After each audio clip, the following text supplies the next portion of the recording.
What's good, gamers? It's Trayvon coming at you with another video. Today, we're counting down the top 10 mid-game unlocks for Ironmen.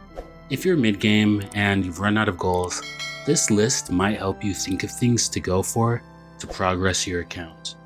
At number 10, we can't have a video like this without mentioning Barrows Gloves. Barrows Gloves are iconic and the signs of a well-rounded account.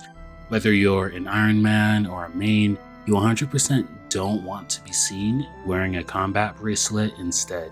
Even though I'm far from mid-game at this point, I still use Barrows Gloves whenever I feel like having less switches for PvM, since they're great for pretty much every combat style. At number 9, we have the new Royal Titan's prayers, Deadeye and Mystic Vigor. While these prayers don't make a huge difference in terms of DPS, they're very nice to have while on your way to eventually get the raid prayers. If using Deadeye in the Corrupted Gauntlet, you'll only save around 5 seconds per kill, so I really wouldn't stress too much about whether or not you go dry on these. While you're not going to find Perilous Moons on any efficient guide, I feel like I had to include it onto this list. This minigame literally uses 0 supplies, and it has fair drop rates, with dupe protection.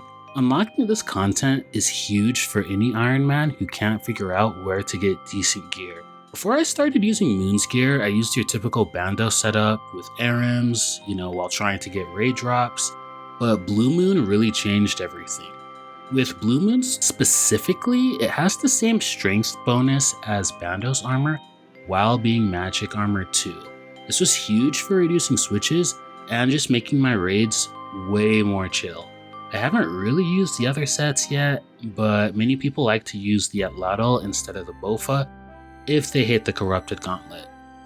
Ghommals Hilt number 2 is when the achievements really start to become game changing.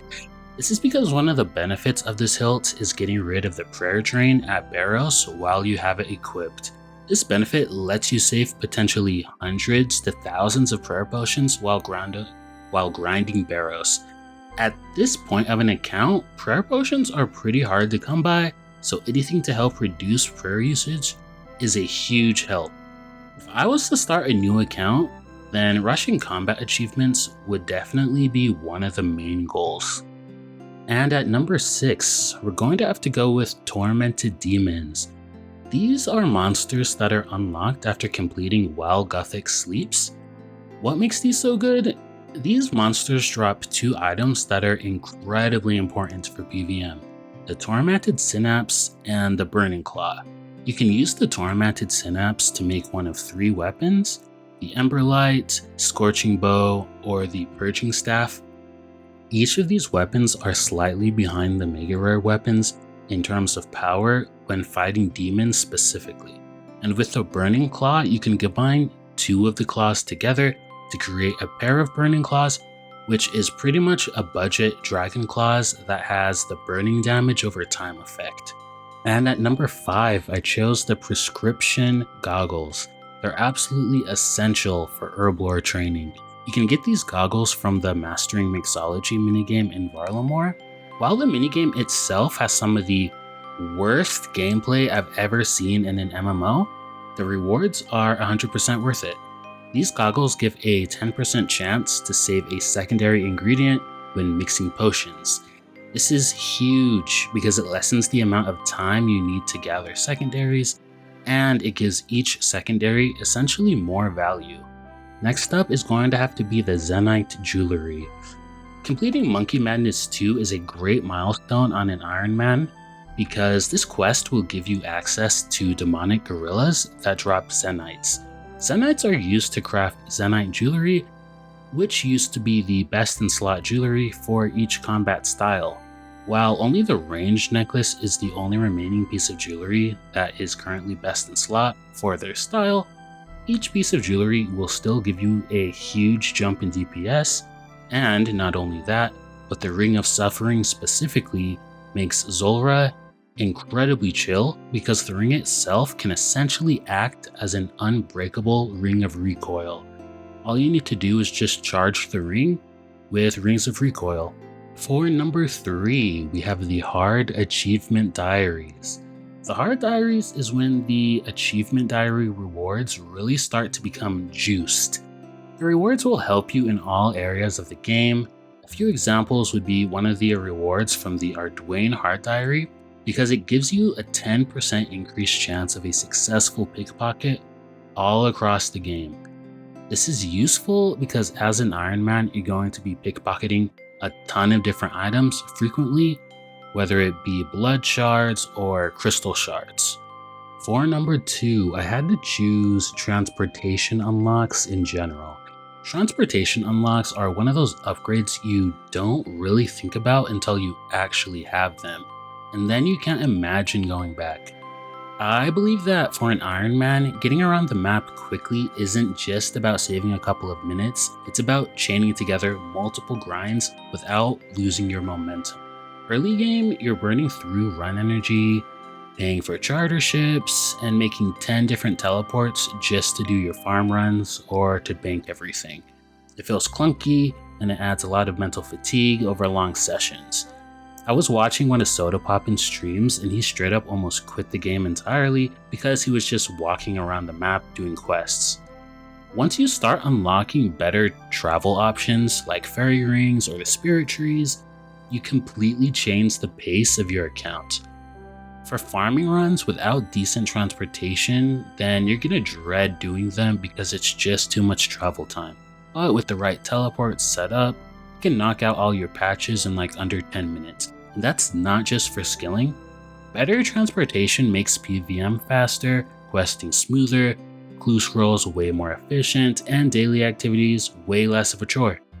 And honestly, transportation upgrades are the kind of quality of life that might not look flashy on paper, but once you have them, you'll realize that they're some of the most impactful unlocks in the entire game.